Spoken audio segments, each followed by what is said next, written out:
She stepped inside, dripping wet and breathless. "Reception's that way," someone muttered. But they had no idea. They'd just dismissed the new owner. The rain had been relentless for hours, pounding the pavement like it was trying to wash the whole city clean.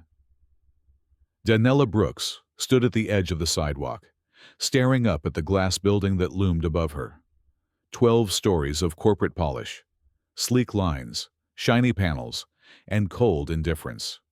She adjusted the strap of her bag, now soaked, and shook the water from her fingers before stepping inside.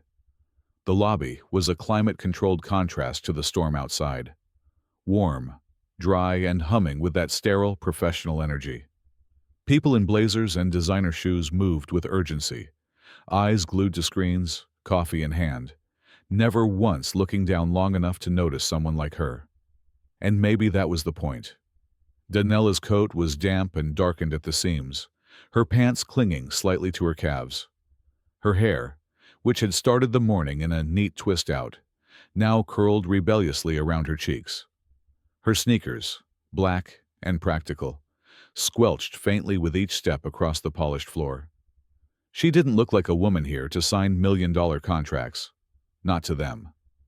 She approached the front desk, where a young woman with a high ponytail and perfect brows glanced up, then quickly back down. Her name tag read Savannah. "Yes?" Savannah said, already frowning slightly, like Daniela had interrupted something very important on her screen. "I have a meeting scheduled for 9:30, Daniela said, keeping her tone even. "With Mr. Langston." Savannah didn't look up. "Are you delivering something?" We don't accept unscheduled visitors during executive hours. You'll have to come back later," Daniela blinked. "I'm not unscheduled. I have a confirmation email, you can check." Finally, Savannah sighed like she was being personally inconvenienced, clicked her mouse a few times, then slowly, almost reluctantly, turned her monitor away from view. "Name?" "Daniela Brooks." There was a pause. Savannah's eyes narrowed. "You sure it's not under something else?" "I'm sure." Another click. Then another. Then a shrug. "I don't see anything. Maybe it's a different location?" "No," Daniela said. "It's this one." Savannah leaned back in her chair, folding her arms. "Look, ma'am, I don't know who scheduled what, but this is a secured office. If you're applying for a position, you'll need to go through HR. That's on the second floor. The elevator's to your right." "I'm not here for an interview." Savannah's smile was tight now. The kind of smile you put on when you're about to say something you think is clever. "You said you had a meeting with Mr. Langston. That's our CEO. We don't usually schedule meetings like that, without notice." Daniela inhaled slowly. "Call him." Savannah let out a small laugh. "Excuse me." "Call him. Tell him Daniela Brooks is here." There was a shifting behind her. Daniela felt it before she turned. 2 men in tailored suits had stepped into the lobby. One looked at her, then at Savannah, and said in a low voice, "Everything okay here?" "She's claiming to have a meeting with Mr. Langston," Savannah said with a dismissive wave. "But there's no record." The taller of the 2 men turned his full attention to Daniela. His eyes swept her from head to toe, landing briefly on her soaked sneakers. He didn't hide the way his brow creased. "Do you have any identification?" he asked. "Why?" she asked back. "Just standard security. We need to verify who's entering executive offices." Daniela reached slowly into her bag and pulled out her phone. She scrolled for a moment, then held up the screen. "Here's the confirmation, sent directly from Langston's assistant." The man leaned in, glanced at the screen, then back at her. "This could have been forwarded from anyone. We've had impersonators before." Daniela's jaw clenched, just a little. "You know what?" she said. "Never mind." She turned and walked to the nearby lounge area and took a seat. Not in anger, not in protest. Just calm, deliberate refusal to keep justifying her presence. She pulled a book from her bag, a paperback now damp at the corners, and began to read. From the corner of her eye, she could feel Savannah watching her. Whispers started near the desk. A security guard, middle-aged, white, with the kind of mustache that belonged in a 90s cop show, began circling nearby. He didn't say anything, just hovered, just in case. People passed by. No one asked if she needed help. No one offered a towel. No one saw her, until someone did. A tall black woman in a navy pantsuit stepped off the elevator, heels clicking confidently. She glanced around the lobby, and her eyes landed on Donella. Her brow furrowed, then relaxed. Recognition. She walked straight to the front desk. "Why hasn't Ms. Brooks been brought upstairs yet?" the woman asked sharply. Savannah blinked. I didn't know who she was." "She's our new majority stakeholder," the woman said. "She just purchased controlling interest in this firm last week. You were informed via email. I thought she was—" Savannah stammered. "You thought she was what?" the woman snapped. Savannah shrank slightly. "Never mind." The woman turned to Donella. "I'm Angela, executive liaison. I'll take you up now." Donella stood, sliding the book back into her bag. Savannah opened her mouth. "Ms. Brooks, I just want to say—" But Donella didn't stop, didn't look, didn't blink. The elevator doors opened. She stepped inside with Angela. As they rose, Angela offered a soft smile. "Welcome to your new office," Donella exhaled. Not with relief, with certainty. She was done explaining who she was. Now it was time they learned. The elevator doors slid open with a soft chime that felt louder than it should have. Angela stepped out first, professional and composed, but there was a flicker in her eyes, something between apology and anticipation. Donella followed, shoulders square, steps slow and deliberate, leaving faint, wet footprints on the expensive carpet. The executive floor was quiet. Too quiet.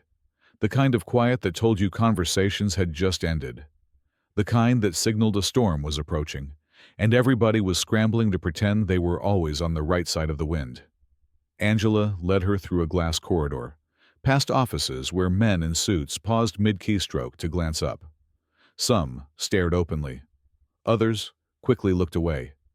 Her soaked coat still clung to her frame, her hair still damp around her forehead.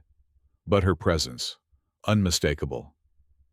Langston's office sat at the end of the hall. Large double doors, dark wood, gold handles polished to perfection. Angela knocked twice. "Come in," came the voice from inside. Confident, clipped, completely unaware of what was about to hit him. Angela opened the door, stepped aside, and motioned for Donella to enter.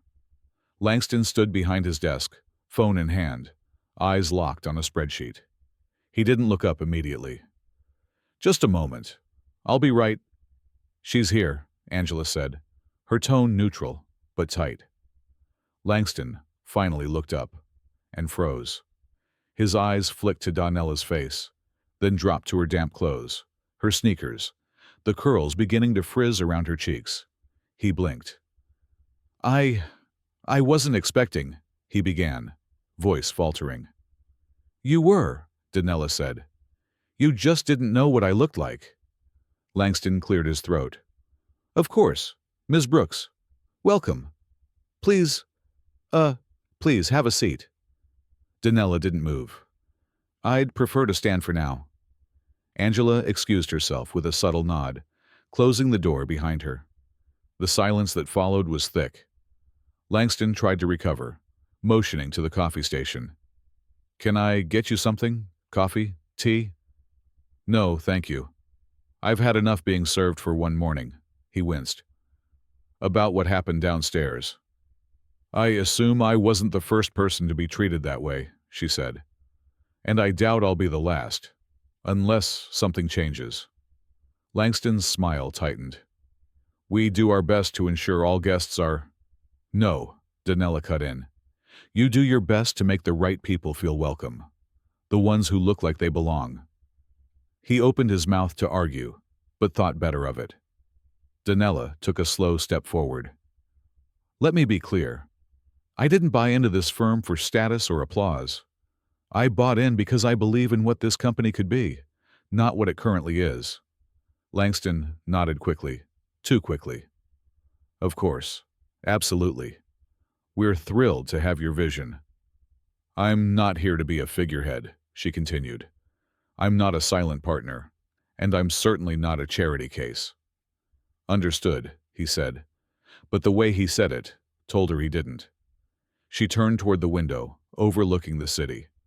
Her reflection stared back, damp, disheveled, and fully in control. Effective immediately, she said, still facing the glass. I want a full audit of internal culture practices. Hiring, training, reception protocol, everything. Langston hesitated. That's a lot to overhaul. I'm not asking, she said, then turned back. And I want Savannah reassigned. He raised a brow. Fired? Number educated. She's not the problem. She's the result. There was a pause. Langston looked as though he wanted to defend himself. To say the company had standards, diversity, training modules, all the buzzwords, but none of it would land right now. Danella took out her phone and tapped a message. A team from my consulting group will arrive Monday. Let them in. Give them what they ask for. Langston nodded, lips pressed into a line. Then she smiled, just slightly. The kind of smile that says, this could be the beginning of something better. Or a reckoning, it's your choice. She turned to leave, but paused at the door. Next time I walk into this building, I don't want anyone judging what I'm worth based on how expensive my coat is, or the color of my skin. Langston looked like he'd swallowed a stapler. Of course. She stepped out into the hallway. The silence behind her stretched like a rubber band. Angela stood waiting, tablet in hand. Should I clear the conference room? She asked. Danella nodded. Yes. It's time we have a conversation. With everyone. The conference room buzzed with quiet confusion as people filed in, the tension thick like the air before a summer thunderstorm. The room had been called into session under unusual circumstances. No agenda, no prep materials, and no preamble. Just a sudden message from Angela, marked mandatory and urgent. For executives, that combination never spelled anything casual. The long, sleek table filled slowly. Department heads, legal counsel, senior VPs, 2 junior executives who looked like they'd rather be anywhere else, and Langston himself, already seated at the far end. His suit was pressed, his collar sharp, but his eyes held a flicker of something fragile. Doubt, maybe. Or fear. And then there was Savannah. She slid into a seat near the corner, notepad open, pen clenched between her fingers like a lifeline. Her face was flushed, her ponytail slightly looser than earlier.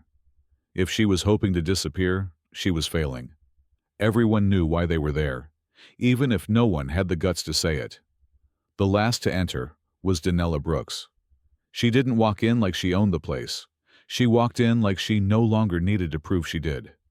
Her clothes were still damp, shoes still left tiny prints on the pristine tile, and yet her presence outshined every pressed blazer and polished Rolex in the room. She didn't sit. She didn't smile. She simply let the silence speak first. Langston cleared his throat, trying to anchor the moment with false familiarity.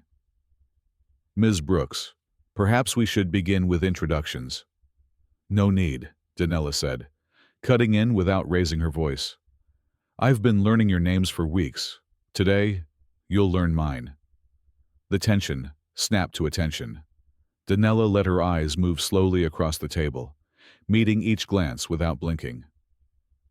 This morning, I walked into the building I partly own and was treated like a trespasser. I was dismissed, questioned, redirected and judged. On appearance, on race, on status. A VP leaned forward slightly. There must have been some misunderstanding. No, she said. There was judgment. Don't call it anything less. Someone coughed. Another looked down at their tablet, scrolling aimlessly to look busy. But no one interrupted again. "I didn't come here today to embarrass anyone," she continued. "But I also didn't come here to be polite. I came here because what happened to me isn't unique.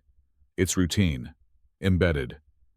And if it could happen to me, an investor, a stakeholder, someone your CEO was expecting, what happens to the young black woman applying for a job here? What happens to the man who's just trying to deliver a package?" A long pause. "Here's the truth," she said. "Your company has a culture problem. You don't need another diversity statement. You need a reckoning." There was a shift in the room then, a discomfort that rippled through suits and skin. Because everyone knew. Deep down, they knew. Langston, trying to regain some authority, sat up straighter. "Ms. Brooks, we take allegations of—" "This isn't an allegation," she interrupted again. "It's a diagnosis, and I'm prescribing change." Someone toward the middle of the table finally spoke. "What kind of change?" Donella smiled faintly, but it was the kind of smile that signaled you were already late to the lesson. The kind that hurts a little. The kind that makes you question the systems you call standard.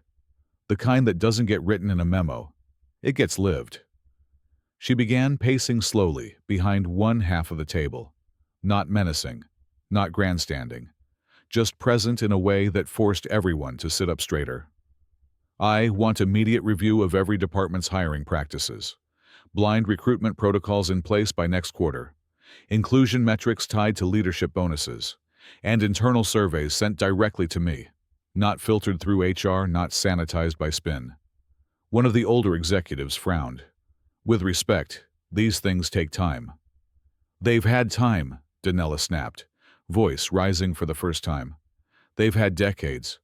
What they haven't had is accountability." Silence.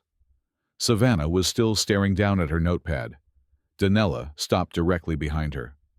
"And to the staff on the front lines, like Savannah, I say this. It's not just your fault. It's how you've been trained, or not trained. You made assumptions because the system taught you to." Savannah looked up, startled, eyes wide and glassy. Donella didn't soften. "But intent doesn't erase impact. And I'm not here to coddle grown people. I'm here to ensure no one like me walks into this place and gets treated like a problem instead of a person." She turned to face the whole room now, her voice steady again. "If you're uncomfortable right now, good. Growth starts with discomfort. If you're defensive, ask yourself why." Langston leaned forward. "What would you like us to do first?" "You'll listen," she said. "You'll get trained. You'll make space at this table for people who've never been invited. You'll unlearn habits you didn't even know were harmful." She picked up a remote and clicked the wall monitor behind her. A slide appeared, simple, black background, white text. "Power doesn't whisper. It leads." Donella looked around the table once more. "I've heard you speak about vision, expansion, disruption," she said. "Now let's see if you can live it. Not just in your markets, but in your morals." She paused at the door, then added without turning around. "Some of you may not survive this transition. That's okay. Some people aren't meant to grow with the company. They're just there to remind it what it's outgrown." And then she left. No applause, no buzzwords. Just the echo of her footsteps, and the weight of a room that had just been turned on its head. The next morning, the building didn't feel the same. Not visibly. The lights still flickered to life at 7 a.m. sharp. Elevators still dinged politely at each floor. Coffee still brewed in the break room with its usual burnt edge. But there was something different in the way people moved. Like they'd all been jolted out of autopilot. Like every hallway glance held a second thought. Whispers floated through departments that usually thrived on silence. "Did you hear what she said?" She really just walked in like that. No slides, no apology, just facts. Downstairs at reception, Savannah sat straighter than usual. No phone out, no gum. She had reread the company's guest policy that morning and printed out 3 copies. Not because anyone told her to, but because she was still hearing Danella's voice in her head. Intent doesn't erase impact. In the break room, two women from accounting were still whispering about the meeting. She said some of us won't make it through the change. She's not wrong. I mean, Carl in legal? Man still says urban like it's a compliment. Carl walked in just then, and they both went silent. Upstairs, Langston's mood was harder to read. He hadn't said much since the meeting. He spent the morning behind his office door, canceling a PR consultant appointment and scribbling edits onto the company's diversity mission statement like that could fix everything. But not everyone was trying to fix. Some were trying to understand. Angela found Danella on the roof at lunch. The sky was clear now, washed clean by the rain that had tried to slow her yesterday. She stood near the edge, looking out at the sprawl of the city, arms folded, eyes distant. Angela stepped beside her. "They're still shaken." "They should be," Danella said. "But fear isn't the point. Awareness is." Angela studied her for a moment. "Why this company?" she asked quietly. "You could have invested anywhere. Why us?" Danella was quiet for a long beat. "When I was 22, she said, I applied here. Entry-level analyst role. First interview, I showed up in my best suit. Second interview, I came in late because the bus broke down. I was sweating, nervous, apologizing before I even sat down." Angela tilted her head. "You didn't get the job." Danella smiled faintly. "Not even a call back. But the guy who interviewed right before me, same degree, less experience, got hired on the spot. I knew it wasn't about qualifications." She turned, leaning slightly against the railing. "Years passed. I built my own path. But I never forgot this place. Not because it broke me, but because it reminded me that the rooms I wasn't allowed in needed me the most." Angela nodded slowly. "That's power." "That's purpose," Danella corrected. "Power fades. Purpose doesn't." Behind them, the rooftop door creaked open. It was Savannah. She stepped out hesitantly, a notepad clutched to her chest.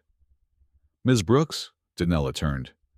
I wanted to say I'm sorry for how I treated you." "I should have known better." Danella walked toward her. "You should have cared more. But I accept your apology." Savannah looked relieved, but still nervous. "I've been reading," she said, "about unconscious bias, about how we default to assumptions. I didn't know what I didn't know." "That's the first step," Danella said. "The second is making sure the people who look like I did yesterday never get treated like I was." Savannah nodded. "I'm working on it." "Good," Danella said. "So am I." She turned back to the skyline, the wind tugging lightly at her jacket. Angela looked between them both, something thoughtful in her eyes. "You're not just changing the building," she said. "You're changing how it breathes." Danella didn't answer. She didn't have to. The boardroom was colder than usual, both in temperature and tone. 12 chairs, 12 names. Old money, old rules. The power brokers of the company had been summoned not for a vote, not for strategy, but for something they weren't used to: accountability. They weren't pleased. Danella walked in last, by design. Not to command the room, but to watch it react to her presence. They didn't hide their confusion, or their discomfort. She saw it in the way Mr. Caldwell, vice chair, 3 decades in the game, glanced at her outfit, which was tailored but still lacked the stiff lines of Wall Street. She saw it in the way Ms. Hawthorne cleared her throat when Danella took the head seat without asking. Langston sat to her right, tight-lipped, already sweating behind his collar. He hadn't been told the full reason for this meeting. She'd kept that card to herself. "Thank you all for being here," she began. "I won't waste your time." There were polite nods, but the energy was cautious, defensive. The way people act when they know something is coming but don't know from which direction. "This company has become profitable, yes. But that profit has come at a cost," Danella said. not financial. Human. Caldwell leaned forward. If this is about yesterday's incident, I think we've addressed it enough. The executive team has... This isn't about one incident, she said sharply. It's about a pattern. Hawthorne raised a brow. Do you have data to support that? Donella clicked a button on her remote. The wall monitor lit up behind her with a simple chart. Bar graphs, departmental diversity ratios, exit interview quotes, anonymous internal reports. This is your data, she said. Collected over the last 5 years. It tells a story none of you were listening to. Unease shifted through the room like a draft. Langston stared at the screen, jaw tight. He hadn't seen this version of the numbers before. Donella continued. You've built a culture where gatekeeping is mistaken for professionalism, and systemic exclusion is called a tight ship. That ends now, Caldwell chuckled dryly. With all due respect, Ms. Brooks, change doesn't happen by dismantling what works. Donella stared at him. It doesn't work. It profits. There's a difference. She let the silence hold for a beat, before dropping the next card. I've filed a motion with the Governance Committee to restructure the Executive Leadership Board. That includes term limits and performance reviews tied to inclusivity metrics. Gasps. Raised brows. One board member, the youngest, didn't hide his smirk. She clocked it. Caldwell scoffed. You can't be serious. I've already secured the required support. You'll find the documents in your inbox. Hawthorne spoke next. You're new here. You think you can walk in and gut the system? I don't want to gut it, Donella said. I want to rebuild it so someone like me doesn't have to be exceptional just to be respected. She clicked again. A new slide appeared. Legacy isn't built in comfort. It's built in courage. Langston finally spoke. There's going to be backlash. From staff, from investors. Donella turned to him, slow and calm. Then let them choose. Profit from progress, or fade behind silence. She stood. You all have a choice. Be remembered as part of the shift, or as the obstacle we had to move through. The room sat frozen, unsure whether they'd just witnessed a mutiny or a miracle. As she walked toward the door, the youngest board member, the one who smirked, cleared his throat. Ms. Brooks, she paused. I read your op-ed in Forbes back in 19. You said companies aren't families, they're communities. He met her eyes. Communities can change. She gave him a nod. Let's make sure this one does. And then she was gone. Not out of the building. Just onto the next room, the next conversation, the next blueprint. Because legacy builders don't wait for applause. They move on to the next wall that needs kicking in. The office was quiet now. Late afternoon light spilled across the windows, casting warm, amber stripes across the floor. Outside, the city buzzed on. Emails sent, coffees poured, meetings held. But inside, the air was still, almost reverent. Donella stood by the window, sipping tea. The rooftop garden was visible in the distance, and beyond that, a city she'd once walked through invisible. Now, her name was on the door. Angela knocked gently, then peeked in. There's someone here to see you, she said. Donella raised a brow. Scheduled? Angela shook her head. He said, he's from your past. Before Donella could respond, the door opened further, and in stepped a man she hadn't seen in over 20 years. James Mallory. The hiring manager who'd once told her she wasn't the right fit for an entry-level position. Older now, gray at the temples, a limp in his step. But the voice, deep, polished, condescending in a way that always felt rehearsed, was the same. Ms. Brooks, he said, nodding. Didn't think you'd remember me. I remember, she said simply. You wore cufflinks the day you didn't shake my hand. He winced, just slightly. I came to congratulate you. Word spreads fast in this city. Did it spread fast when you passed me over for someone less qualified? He didn't answer. Danella set her tea down, walked to the front of the desk, stood directly across from him. Why are you here? He cleared his throat. I retired last year. Been doing some speaking, mentorship. Thought maybe I could help consult for your leadership pipeline. The silence between them thickened like smoke. You're offering advice on building something you wouldn't let me in, she asked. I've learned, he said. People can change. She tilted her head. Have you changed? Or just realized the people you ignored now write the checks? He looked down, finally, for the first time. You don't owe me anything, he said. But if you ever need... I don't. He started to nod, then turned to leave. His hand was on the door when she spoke again. But the next girl who walks in, the one who doesn't have polished shoes or the right look, you owe her. You owe her honesty, encouragement, a damn chance. He paused. I'll remember that. She didn't respond. He walked out quietly, closing the door behind him. Danella stood alone for a long moment. Not victorious, not angry, just whole. She walked to the bookshelf behind her desk, pulled down a worn folder. Inside it, the original rejection letter. Yellowed, faded, but still legible.